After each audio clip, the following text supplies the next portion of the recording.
Hey folks, Chef Oswald here to share with you a delicious and super easy recipe for zucchini and corn fritters. They're perfect for a snack or as a quick side dish for that special lunch. Want to learn how to make them? Stick around then. You're gonna need the following ingredients.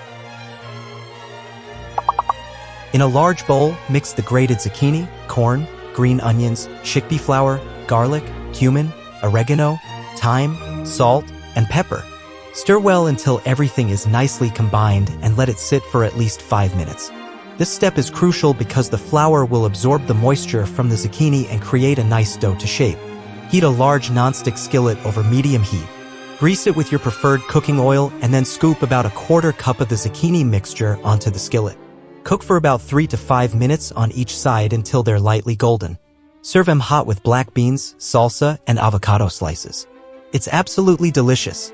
These fritters are a burst of flavors and textures. Give them a try and enjoy this delightful dish. Now you know the drill, right? Remember to subscribe if you haven't already, like this video, and share it with everyone who loves a vegan recipe like this one. I'll catch you next time.